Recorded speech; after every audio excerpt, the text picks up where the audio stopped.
sa inyong lahat at welcome back na naman po dito sa channel natin. Ako po si Buddy Proy at ito po ang bago kong presentation po sa inyo. Gusto ko po i-share yung bago nating i-install. Ito po, paano mag-install 1, 2, 3 Prong outlet sa RCCB po ang gagamitin natin na breaker.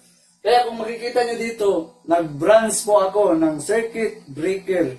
Pero ang gagamitin natin, NCB at saka RCCB, gamit ang Prong outlet.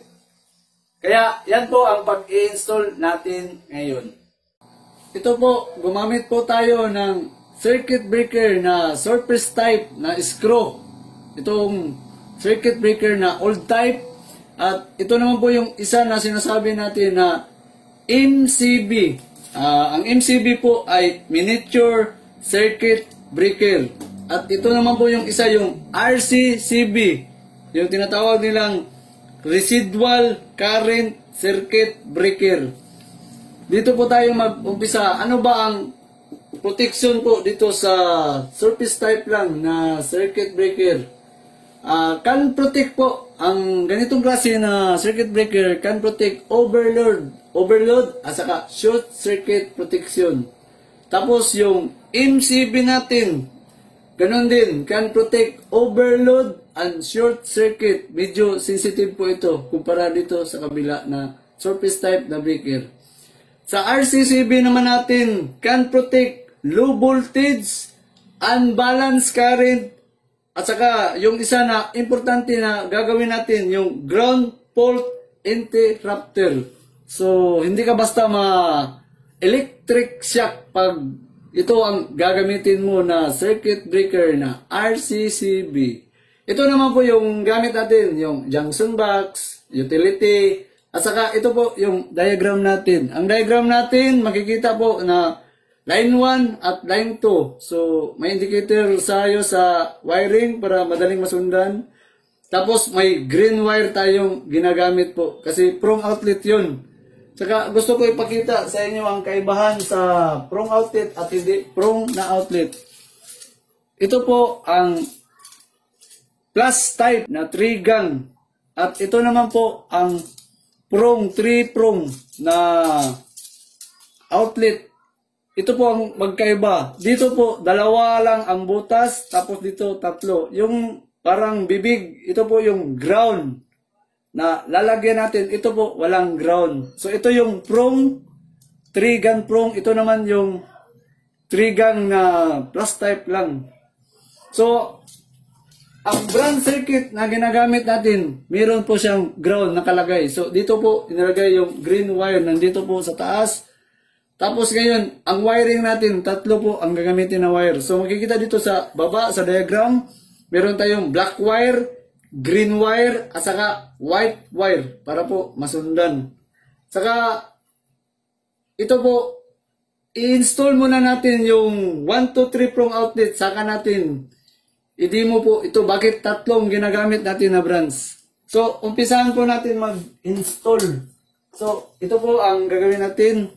So, sa 1 gang muna po tayo. Paano ba i-dikit sa 1 gang ito? So, ganito po. Dito mo ilagay. Yan. Tapos, i-post mo doon pababa. Yan. So, gusto kong ipalapit kung makikita ba ito. May nakalagay po siya dito na L, yung line. May makikita ba line? Tapos, yung may in po dito, ito po yung sinabi ng neutral. Tapos yung sa baba, ito naman yung ground. So, ito po, magkaiba po ang design. Gusto ko ibalik mo na ipakita itong isa, yung ito ganito. Yung ganito, line 1 at line 2. Tapos, pag mag-jumper ka lang dito sa tatlong gang, nakasiris lang sa taas at dito rin sa baba, nakasiris, pwede mo nang magawa. Pero dito sa isa, hindi mo pwedeng dito. Magkaiba po sila. Ito yung line, ito yung neutral, at ito yung ground. Kapag ang supply mo po ay line to line, pwede pong magbaliktad po dito sa paglalagay po ng wire. Pero kung line to neutral, o yung sinasabi nilang line to ground, hindi po pwedeng magbaliktad. dapat sundin mong nakalagay line at dito neutral. Doon sa line to ground, pwede ka nang hindi gumamit dito sa ground dahil naka-ground naman yung isang wire mo talaga. So dito sa yung hot wire mo. Saka hindi ka pwedeng magbaliktad. Basta neutral ang gamit mo sa line to ground. Pag nabaliktad yun, short na ang kasunod doon. Pero sa line to line na supply, kahit magkabaliktad po, ang paglalagay mo dito, okay lang. So, umpisahan po natin mag-install. So, may black wire dito sa baba, sa taas. Saka sa center yung green at sa baba white wire. So ito po yung wire natin. Meron tayong black, may green at saka yung white.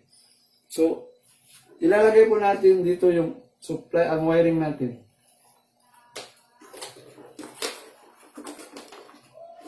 Tapos ang pagwa-wiring natin, makita ka naman dito, yung line ang black wire natin at gagamitin. So black wire tayo. So, ito po yung black. Dito mo ilagay yung black. Tapos, i-screw natin. So, dito mo i-screw.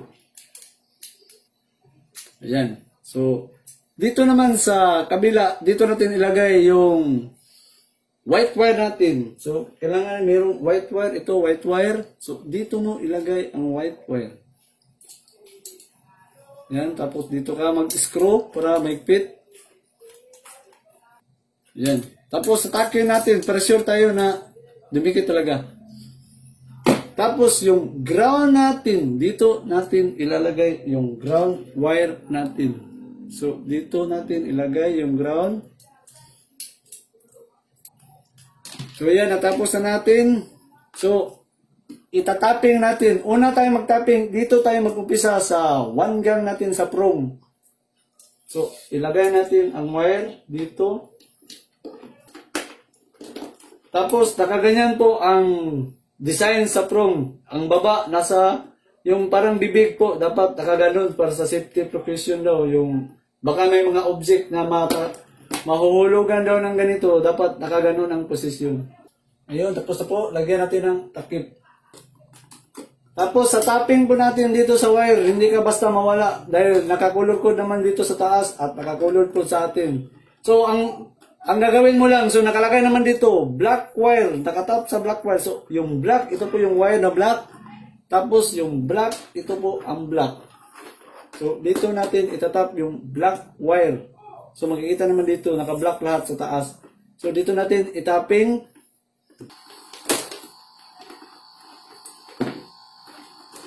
So, dito naman po tayo sa white wire. So, ito yung white, ito white, tapos itong white. So, tapping tayo sa white. Dito mo ilalagay sa white. Dito, nakatapping. Yan, white. Yan. So, sa green na naman po tayo. Sa ground natin, ito yung ground. So, green. Ito yung green ground.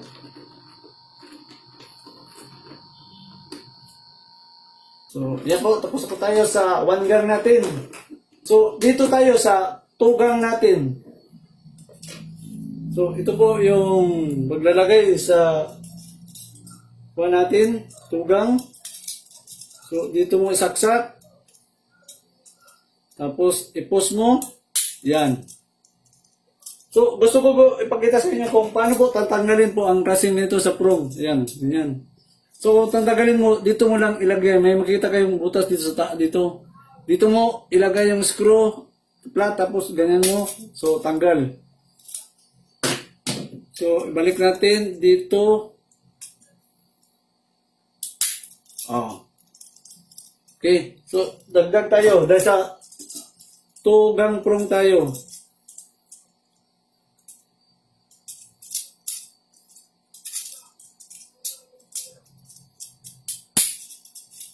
So, 2 gang na. So, umpisahan po natin. Dito tayo sa black na naman. So, sa black tayo. So, dito natin ilagay. So, yan. Natapos na po natin yung tapping natin. So, ilalagay na natin dito.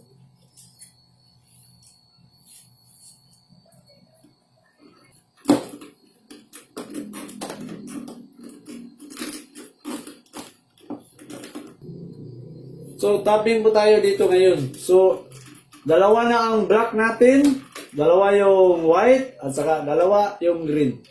Kasi, tugang na po yung prong outlet natin. So, ganun pa rin.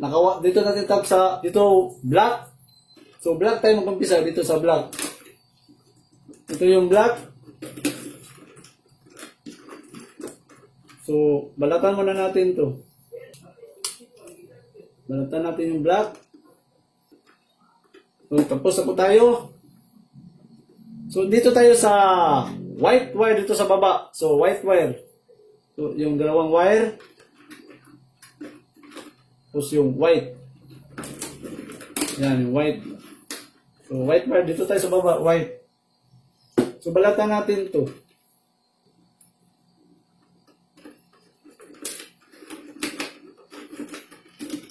Tapos, sa green na po tayo. Green. Ito yung green dito sa center natin. Green. So, yan po. Tapos na po tayo sa tugang natin. So, dito tayo sa trigang natin ngayon. Trigang. So, dito po yung, pagkita ko yung trigang. So, medyo marami-rami pong lagyan po ito. So, dito yung pagkatlo natin sa trigang na prong outlet. So, umpisahan natin dito tayo sa black.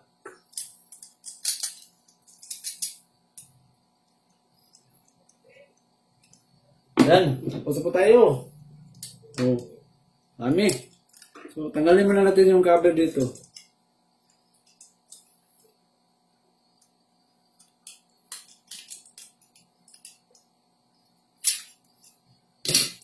Tapos, ganyan ang design. Tapos, ilalagay natin itong maraming wire. Dito natin ilagay. So, tapping po tayo ngayon. So, medyo marami po ito. So, umpisa natin sa itim. So, makikita naman dito yung black sa taas. So, tatlong black po. Tapos, itong line 1 natin. So, ayan po, black. Dito yan lahat.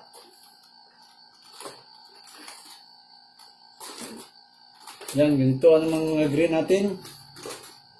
So, dito tayo mag-umpisa sa black tapping natin.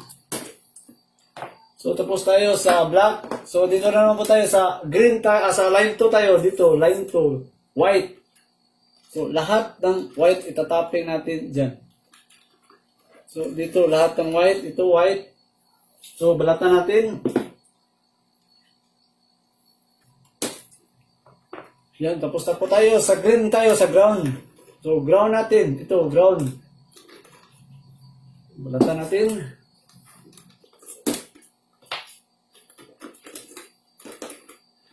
So, yan po, natapos na rin natin. Ang gagawin po natin, ito po, mag-tester po tayo dito bago po natin ipa-energize po yung prong outlet natin. So, may nakalagay po dito na green, ito yung white, at saka black. So, gagamit po tayo ng multi-tester. So, ito po yung tester natin. Tapos, nakasiting na sa times 10 na tayo.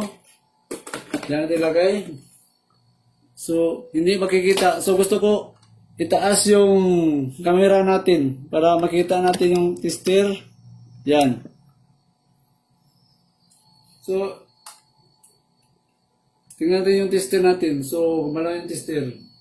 So, yan. Naka-times 10 lang.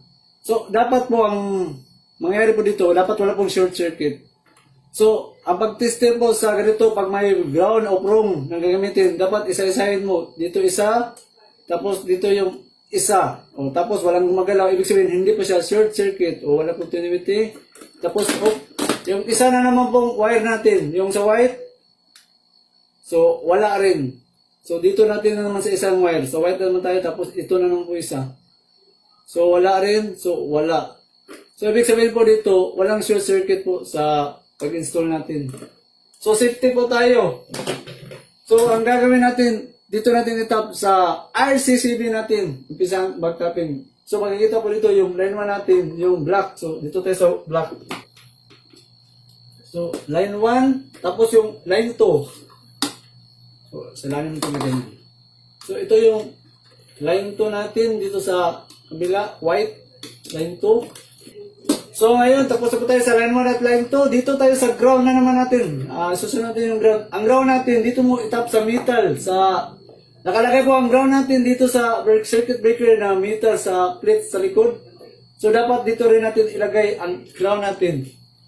Kasi nakadesign po sa prong ang design natin na may ground. Dapat po may ground connection po siya dapat. So, ang pagtataping po sa ground protection sa bahay, kung gusto mo may ground protection ka sa mga appliances mo, may description dyan sa taas. Gusto ko, ilagay ko na lang dyan. Tingnan nyo po paano maglagay ng ground protection sa bahay, sa mga appliances natin. So, ayan po, tapos na po tayo. So, ang gagawin po natin, mag-testing po tayo. So, ito, ang ginawa ko kasi, nag-branch tayo. Nag-branch pa ako sa MCB at saka sa RCCB. Kasi ito, balik tayo dito sa RCCB. Ang RCCB po, wala po kasing overload protection at saka sa short circuit. Kaya kailangan, mayroon po siyang breaker na protection sa overload at short circuit. Kaya kailangan mong mayroon talagang main breaker sa RCCB po. Dapat branch lang ang RCCB na design talaga. So, ngayon, dito tayo mag-umpisa. Gusto ko i-on muna itong ating main breaker na ginawa natin. Tapos ito yung dalawang branch natin na MCB at saka RCCB. So i-on natin itong breaker natin sa main natin. Tapos i-switch on natin itong RCCB natin. So ang gagawin po natin dyan, mag-testing po tayo. So gusto ko gumamit ng digital na parameter natin. So, ito po ang parameter natin. So, gusto kong gamitin. 750 volts nakalagay. So, mag-tester tayo sa voltage. So, makikita pa kung dito po ilagay. Makikita. Sige, dyan ko nilagay. Tapos, dito natin isaksak sa 220 volts kung meron bang supply. So, meron po siya, makikita ba? 231. So, dito din sa kabila, meron din 231. Sa kabila rin, sa trigang natin. So, 231. So, ngayon po, may gusto kong ipakita po sa inyo. So, ito po yung valve indicator natin, plug-in valve. So, gusto ko lang ma-prove na mayroong talagang supply. May supply at saka may supply. So makikita ba kung dito ko ilagay o dito na lang para makita? Dito ko ilagay. So ito po ang advantage ngayon sa RCCB. Sabi doon sa RCCB, can protect low voltage pero hindi tayo makakuha sa low voltage na pagdidemo natin. So dito tayo sa unbalanced current. Sa unbalanced current, dapat talagang dito dumadaan lahat ang supply.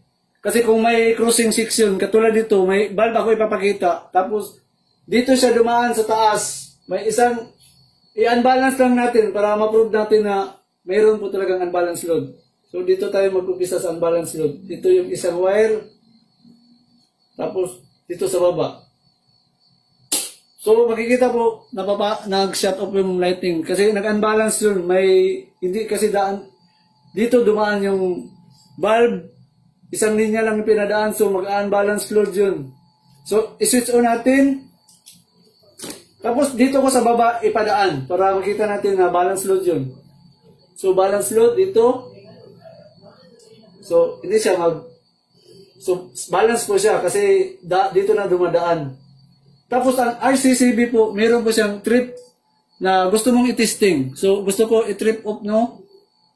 Yan. Tapos, i-switch on natin muli. So, ito po. Meron pa. Kasi sinasabi nila dito, can protect from ground fault interrupter. Ito, may wire po ako dito. So, ang gagawin natin, ito yung ground. So, makikita nyo yung ground. Yan, ground. Ito, line 1 at line 2. Kapag dumikit po ang linya dito sa line 1 at line 2 dito sa ground. So, magti-trigger po dahil sensitive po kasi ang RCCB pagdating po sa ground fault wiring. So, gusto kong subukan. So, isampiran natin dito sa butas. So, gusto kong ilagay dito. At saka, isaksak natin sa line 1 or line 2. Magti-trigger ba ang RCCB? So, tama po tayo. So, can protect talaga sa ground. In case po ng yung line 1 nakatouch sa ground, automatic po mag-trip ang breaker natin. So, para makita po nyo ng maayos, may gusto po kong ipakita pa sa inyo. Ito po. So, ilalagay ko na lang yung silya ko dito. Ay, makikita ba? Hindi. So, ito po. Ito yung EBR, yung sinasabi natin na automatic voltage regulator. Para sa computer po ito. So, gusto ko ipakita. Kasi po, itong EBR natin, meron po siyang protection po sa ground. So, naka-prong rin ang design niya. So, line 1, line 2, tapos ito may prong. So, gusto natin isaksak dyan. So, i-on muna natin muli yung RCCB natin dito sa taas. Hindi na makita. So, nag-indicate po, umilaw siya. So, may voltage na. So, gusto ko isaksak. So, makikita naman dito, umilaw yung harapan dito sa supply. So, ito po, may papakita ko sa inyo. Sabi kasi doon, can protect talaga na ipagpalagay natin yung voltahe na live dyan, dumikit sa metal dito. Dumikit po sa metal, sa EBR natin. So, ang gagawin ko, kukuha po ako ng voltahe dito. Tapos, ididikit ko dito sa metal. So, tingnan natin kung magti-trigger ba siya. So, naka-indicate naman ng 220 natin na EBR. So, gusto kong ipakita. So, ito po yung voltage natin na live. Dito ko isaksak. Tapos, i-touch ko dito sa metal. Ano ba mangyayari doon? So, nag-trip. Ang indicator naman natin na shut off. So, ibig sabihin po, magti-trigger talaga ang isang sa RCCB kapag may mag-ground po talaga sa mga appliances natin. Ito po talaga ang maganda. So, kunin natin. So, meron pa po akong ipapakita sa inyo na pinakamahalaga na pinakamaganda po. Ano bang meron pa dito sa RCCB natin? So, kunin natin. May ipapakita ako sa inyo. Ito, napaka-importante po ito. Ito tatanggalin ko muna po ito. I-on ko muna ito. So, ibig sabihin yan, may voltage. So, gusto ko tanggalin. Ito po, gusto ko ipakita sa inyo. Ito, importante po talaga ito. Alam nyo, kapag sa bahay, lalo na pag meron kang anak, hindi mo alam yung anak mo maglalaro dito sa outlet. Saka alam nyo naman, gusto nilang may tutusukin po sila dito sa butas sa mga outlet natin. So, hindi natin namamalayan. Ngayon po, susubukan natin itusok yung material na sabihin natin bata. O ako na lang ang bata. So, ito po ang gagawin natin. Ito po, alambre po ito, metal. Siguro, pag isaksak ko ito, ano po bang mangyari? So, umpisahan natin dito, sabihin natin, pagsaksak sa bata, dito niya nasaksak sa ground. Dito sa baba. So, wala pong voltahe dyan, kasi ground lang kasi ang masuksok niya, ganyan. Laro yung bata. So, nakita nyo man dito, naka-on yan. So, pwede magsuksok sa bata, okay lang. Ayan. E paano po kung dito niya masaksak sa line 1 at line 2? Subukan natin isaksak. Ito po, may occasion tayo na don't try this at home. Huwag nyo pong gayahin. For demo purpose lang po ang ginawa natin. So, gusto ko ipakita, sakaling ang bata po, anak nyo, naglalaro sa outlet at hindi nyo namalayan, subukan natin isaksak sa line 1 at line 2. Ano ba mangyari sa RCCB? So, dito tayo magpupisa. So, ayan po. Ngayon, baka sabihin nyo, bakit hindi po siya nag-trigger? Hindi ko alam, baka hindi pa naka-ground na ba tayo o hindi. Pero, ang importante po dito ngayon, hindi po tayo nakukurinti. So, ilipat natin sa kabila. So, ayan po. Paglapit natin kabila, meter po ito, alambre po ito. So, gusto kong ibalik. So, ayan. Ito, hindi nga siya nag-trigger. Importante po talaga na hindi tayo nakukurinti. Kung titingnan nyo. O, kahit sa kabila ko inilagay. O, ayan. Wala. Ito pang maganda. Ibalik na lang natin yung supply para makita yung mayos. Ngayon, ayan po. May supply. Tapos anak mo naglalaro ngayon, hindi mo napansin. Ngayon, subukan natin, isaksak dyan na may supply naman talaga eh. Pero ito, indicating naman natin. So, sabihin natin, naglalaro na naman yung anak, hindi mo napansin. So, isaksak natin. So, ayan po, makikita naman nyo, wala po. Hindi po siya nagtitigil ha, pero hindi tayo nakukurinti. Yan. So, sa kabila, subukan rin natin. Oh. Sa kabila. Sa kabila naman dito. Wala. Wala. Kahit sagrar, mas lalong wala. Dahil, o, dito tayo sa tapat. O, dito natin isaksak. Ayan. O, wala. Wala. Ayan. O. Ito po ang maganda. Sabihin natin, hindi siya nagtigil. Pero, hindi naman tayo nakukurinti. Kasi may special component po ang RCCB. Mayroon po siyang ceramic, mayroon siyang resistor, kaya siguro napoprotektahan niya in case po na ganito na pamaraan. So, hindi po siya, tingnan mo, hindi po tayo nakukurinti. So, ito po ang maganda. Pag anak mo naglalaro at nagagamit ka ng RCCB. So, ngayon, may gusto akong subukan pa. Tanggalin natin. So, i-shut off na lang natin para di tayo magkamali. Shut off natin. May ipapakita po ko sa inyo na plug. Ito po yung plug. So, kung makikita mo yung plug, ginamper ko po ang plug. Kasi, ang sabi doon, RCCB, wala pong overload at saka short circuit protection ang RCCB. So, gumawa ko ng plug na nag-short circuit po ito, pero gusto kong buksan para ipakita sa inyo na ginamper ko talaga ito.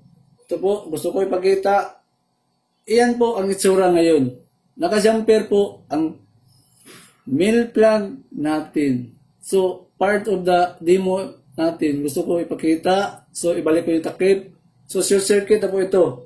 So, gusto ko itakip. So, ang gagawin ko po, ilalagay natin dyan sa outtake natin. Kung si-trigger ba ang RCCB. So, ilagay ko dito.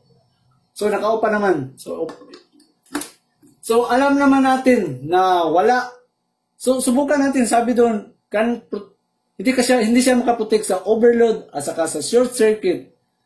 So, ngayon, subukan natin nakaganyan at naka-jumper po itong plug. So, kaya po, gumawa ako ng circuit branch na main branch nila talaga para ma-prove natin. Para in case hindi sila mag-trigger, so may protection tayo dito sa main branch natin. So, gusto kong switch. So, nakikita nyo doon, nag-trip po dito sa main breaker. At saka, naka-switch on lang ang circuit natin na RCCB. So, dito, alam natin wala nang supply ito, pero gusto natin subukan na mag-ilaw ba siya. So, dito pa lang, wala. Dito, wala. So, kahit i-on pa natin ito, wala talaga. Kasi, dito mo nakikita na hindi talaga nagtitrip po ang isang RCCB. Dito po siya nagtrip sa main natin na surface type na main breaker. So, ito ngayon, kung ipakita ko sa inyo, yan. Pakita nyo yung camera doon. Yan po, nag-indicate po ito na trip po siya. Ito. So, kailangan mong ibaba muli. Tapos, tagalin natin ito. Saka, i-switch on natin muli. So, subukan natin ibalik yung plug kung okay ba. So, ayan po. Kaya nga, gumawa po ako dito ng isang branch dahil wala po siyang protection sa overload at saka sa short circuit. Ngayon, nilagay ko na rin ang ECB dahil gusto ko na rin ipakita sa inyo na may kakayahan ba ang MCB sa ginagawa niya dito na itra-transfer ko po ito sa MCCB. So, bilang isang demo na rin natin. So, i-off natin dito at i-off natin dito isa. So, ang gagawin ko, gusto kong ilipat po ang linya natin dito sa MCB. So, lipat natin. So, ayan. So, ito po yung wire. So, wire, kikita ba? Ito po, i-on muna natin itong MCB natin. So, ang sabi doon, can protect overload and short circuit. So, subukan na lang natin dito kung meron ba siyang protection sa fault ground wiring. So, ilagay ko dito, tapos sasaksak ko dito. So, ayan, makikita niyo po. So, gusto ko lagyan na lang indicator para makita natin na may supply. So, may supply. So, MCB po ang gamit natin.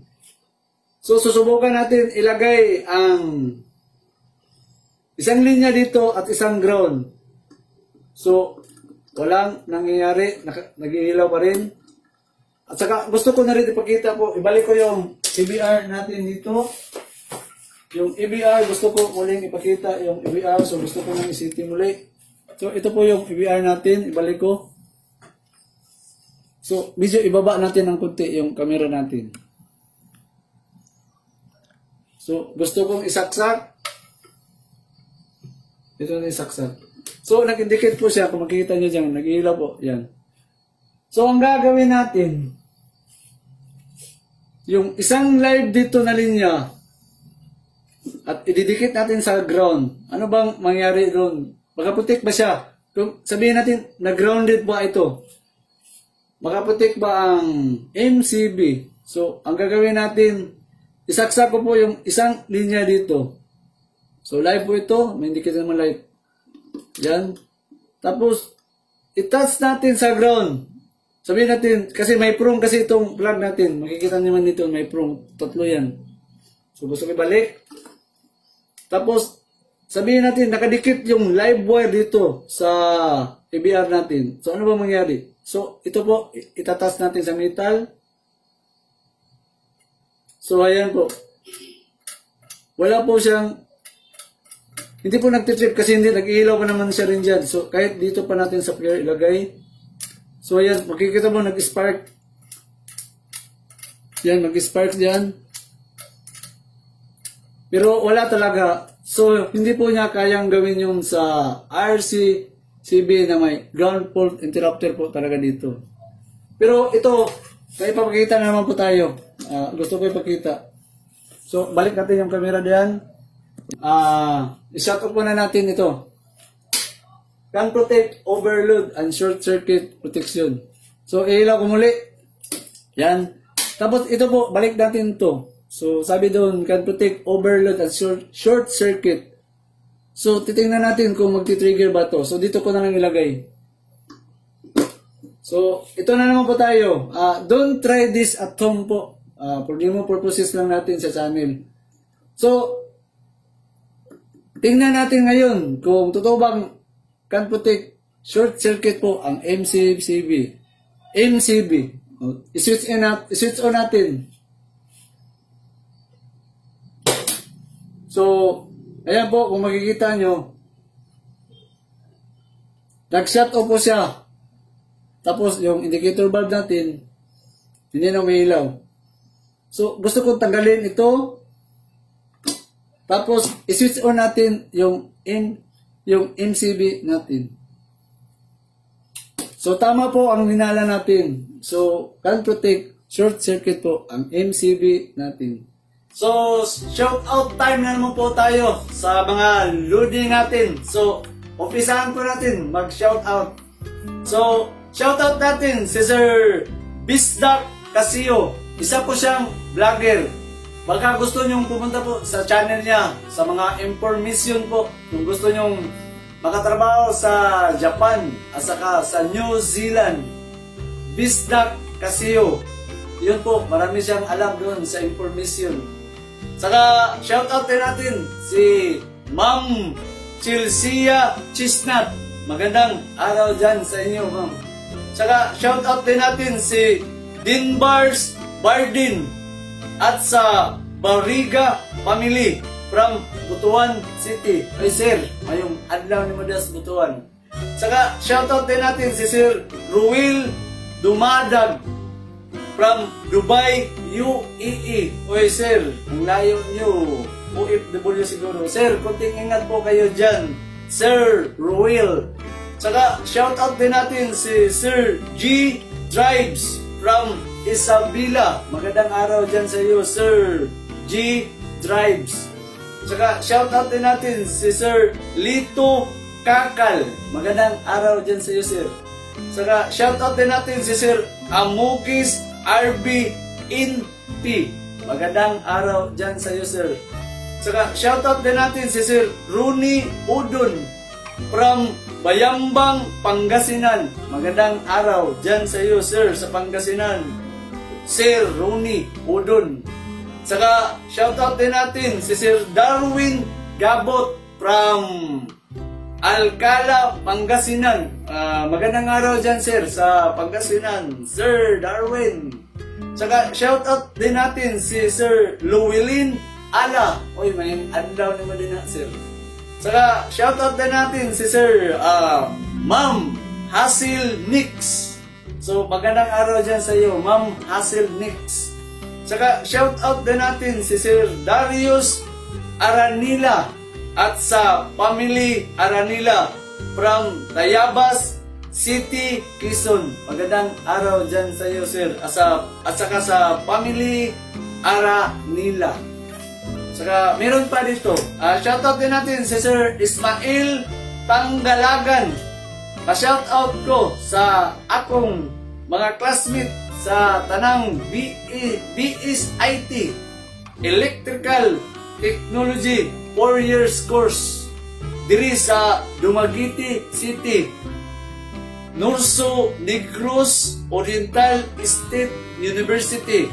O pa-shoutout sa akong mahal na mahal, akong mama, si Manswita Tangkalagan sa Dunya Kusipa, Sindangan, Zamboanga del Norte.